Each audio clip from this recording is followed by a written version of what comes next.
Chers auditeurs, bonjour. Bienvenue sur ma chaîne Margot Raconte. J'espère que vous vous portez bien. Aujourd'hui, je suis très heureuse de vous rencontrer très nombreux pour écouter attentivement une belle histoire de Madame Nathalie et sa fille Gazelle. Sa belle-sœur, Chanservie, nous raconte. Dans la dite histoire, nous allons comprendre pourquoi dit-on que c'est au foyer que l'éducation de base développe ses premières racines. Nous allons voir les conséquences liées à l'irresponsabilité des parents, l'ignorance de la planification familiale, les conséquences de la violence conjugale pour les membres de famille, conjoints ou conjointes, pour la progéniture et surtout pour toute la société. Sans trop tarder, écoutons Madame Chanservie. Madame Nathalie, après avoir perdu son fils, son foyer a été soldé par un divorce. Elle s'est décidée de se remarier. Dans une soirée au bar, elle est tombée amoureuse d'un homme Richard qui travaillait dans une société de construction. Richard s'est engagé de la marier. Nathalie était si belle que tous les hommes tournaient leur regard sur elle quand elle dansait. Un sourire attrayant, bien mise, maquillée, était donc doré comme un fluide, disait-il. D'un coup, ils se sont décidés de mener une vie de couple, laissant sa fille Gazelle chez sa grand-mère. Nathalie s'est rendue le lendemain chez son nouveau mari. Elle a eu 5 enfants avec son nouvel homme dans une durée de 8 ans. Son oncle, ayant pitié de sa nièce, il lui a payé une imprimante pour apprendre la dactylographie qu'un jour il pourrait lui trouver du travail. Mais à l'adolescence, Gazelle n'a pas pu continuer ses études. Malheureusement, elle a vendu sa machine. Elle a commencé à fréquenter de jeunes garçons, des hommes riches, souvent qui l'invitaient pour des sorties dans des soirées ou bien dans des fins de semaine, dans tous les week-ends. Tout le monde disait qu'elle a hérité les mêmes comportements que ceux de sa mère. Elle a quitté chez sa grand-mère pour aller vivre chez Richard avec sa mère. Une famille donc devient large, 9 personnes, et les conditions de vie se dégradent. La journée, elle dormait, et la nuit, elle devrait faire la chasse aux hommes pour rentrer le matin avec une bonne somme pour payer ses vêtements, sa nourriture et surtout pour payer la nourriture pour sa mère et pour ses petits frères. De retour à la maison, sa mère ne pouvait jamais demander d'où elle était parce que elle est retournée avec l'argent. 2 fois, il lui achetait des sandwichs, de la nourriture, des boissons. Et ça lui faisait plaisir. Alors, le mari de sa mère, qu'elle appelait souvent son père, lui aussi travaillait dans une entreprise de construction. Souvent, il rentrait aussi trop tard et ne devrait même pas demander si les enfants dorment ou s'ils sont à la maison ou même il ne savait même pas si les enfants ont eu à manger ou pas. Toute la charge était sur la tête de sa femme. L'éducation des enfants était difficile faute de moyens. Nathalie, toujours assise devant la porte, pour manger, c'est avec l'argent de location, parce qu'avant que son beau-père meure, Il a laissé un bâtiment de 4 portes que les enfants ont partagé comme héritage. Nathalie et son mari, bien sûr, occupaient leurs portes et les autres, le reste des portes, étaient donc pour ses beaux-frères. Souvent, les locataires donnaient leurs frais de loyer à travers Nathalie, mais celle-ci ne pouvait jamais l'acheminer jusqu'au destinataire. Elle en utilisait pour son épicerie ou autres besoins de base et dire en fait que les locataires ont 2 mois de retard pour payer. Ainsi, elle commençait à traumatiser, injurier, maltraiter les locataires pour que ces derniers libèrent leur foyer et leur loyer plutôt et par conséquent, ils ne remboursent pas de l'argent reçu. Beaucoup de locataires ne pouvaient pas supporter ces habitudes et comportements. Ils quittaient leur maison sans même préavis. C'était une bonne occasion pour Nathalie. Elle profitait au moins une autre chambre, une autre porte libre pour faire dormir ses enfants ou mettre le matériel de la cuisine. Un jour, un homme venait chercher la maison à louer.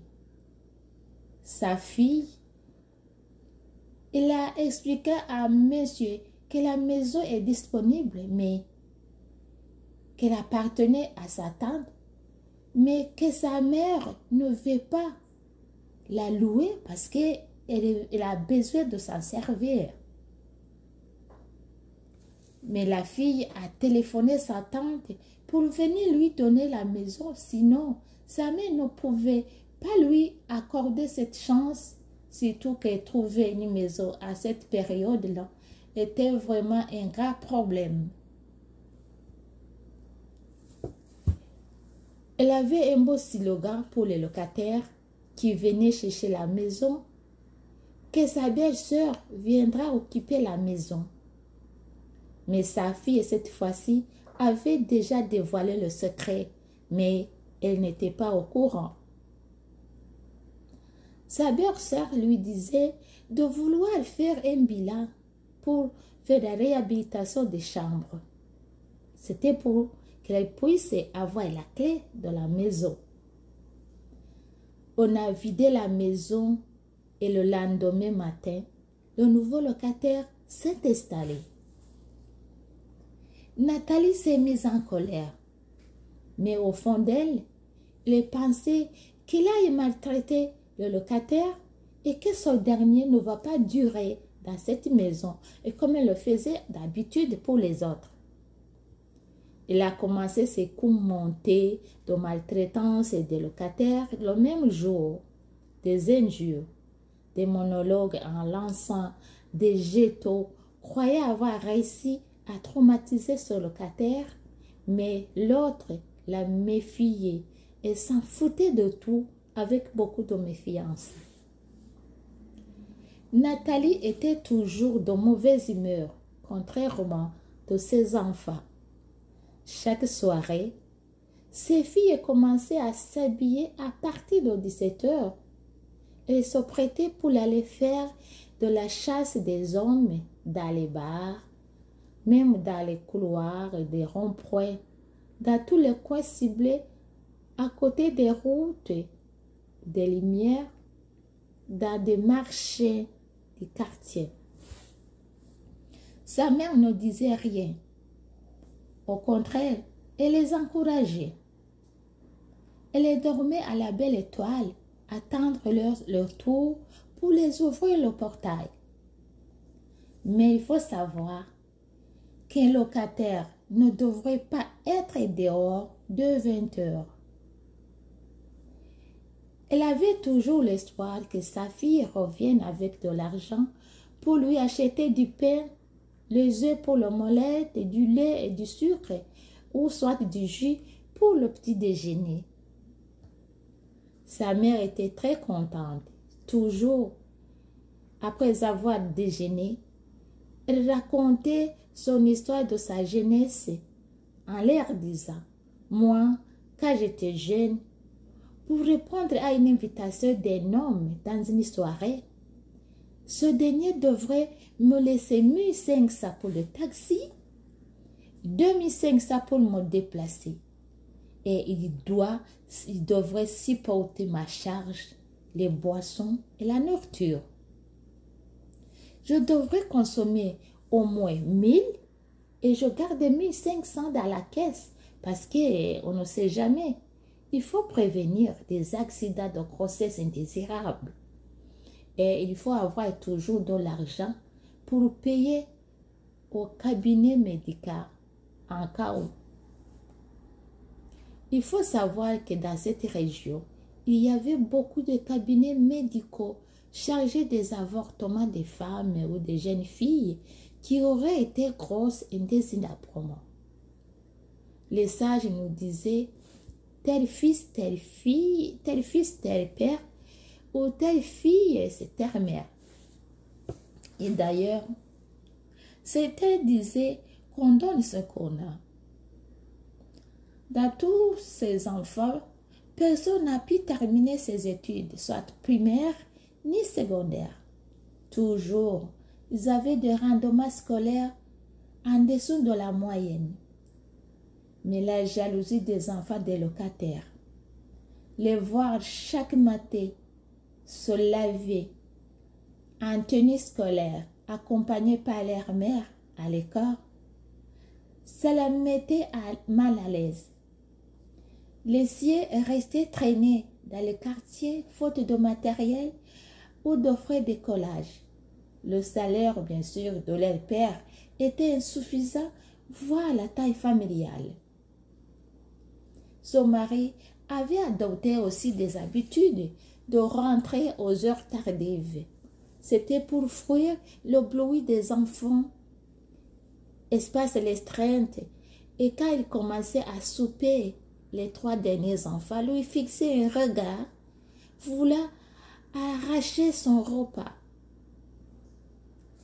Le monsieur se trouva un refuge chez une veuve commerçante. Un jour, il est tombé malade. Il est allé à l'hôpital pour se faire soigner et pour la consultation. Après les examens de laboratoire, et il a été demandé de se présenter le lendemain avec sa conjointe. Arrivé, aurait expliqué qu'ils ont une maladie sexuellement transmissible.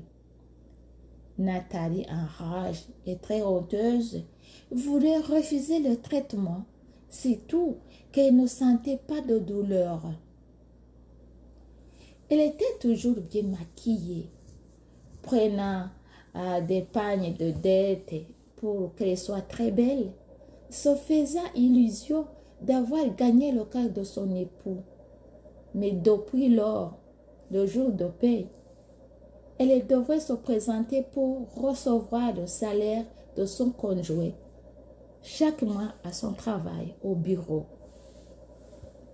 À maintes reprises, sa fille Gazer se croisait avec son demi-père dans des hôtels, chacun accompagné par un homme ou par une femme, et chacun s'occupait de ses oignons. Toutes ces 2 filles avaient au moins 2 ou 3 enfants à la maison. Des peurs inconnues. Les enfants traînaient à la maison non scolarisés. Les enfants malheureux, non encadrés. Mais Nelson Mandela nous dit que l'éducation est l'arme que l'on puisse utiliser pour changer le monde. Une famille est bien connue dans tout le quartier d'avoir des enfants vagabonds et vagabondes. La nuit, ils faisaient le braquage des téléphones. Mais c'est vrai parce que chacun devrait se débrouiller afin de se nourrir dès l'âge de 13 à 14 ans. Encourager ses filles à nouer des relations avec certains maris locataires, plusieurs familles ont été détruites par gazelle. Mais cette fois-ci, elle souffre de la dépendance de l'alcoolisme, faisant doléance dans des rues sous l'effet de l'alcool. Des enfants n'hésitaient pas de lui lancer des pierres et des morceaux de bois. Ses enfants propres étaient devenus des voleurs, faits de braquage des sacs à main des femmes, la soirée ou des téléphones aux arrêts de bus, arrivaient même à ramasser des habits des voisins au séchoir pour aller les vendre dans des marchés aux régions éloignées. À leur mère gazière a ramassé une grossesse de rue, voulant aller dans des cabinets médicaux de brousse pour un avortement comme d'habitude. Voilà une grande surprise d'avoir sa trousse vidée complètement par ses enfants. Tout lui semble perdu. Elle avait déjà provoqué l'avortement par des tisanes et le fœtus était déjà mort dans son ventre. Quel malheur! Elle est restée seule dans sa chambre. 3 jours, 4 jours, sa mère pensait qu'elle aurait découché ailleurs, comme elle le faisait d'habitude. Et voilà, elle a rendu son âme. 2 jours après, sa mère l'a su par l'odeur nauséabonde et la présence des mouches qui bourdonnaient sur sa porte. Madame Nathalie est devenue la risée de tout le quartier. Chers auditeurs, l'histoire de Madame Nathalie et sa fille Gazelle se termine par ici. Et si vous avez aimé, n'oubliez pas de commenter et de liker. Et surtout, n'oubliez pas de vous abonner pour ne rien manquer. Merci et passez une bonne journée.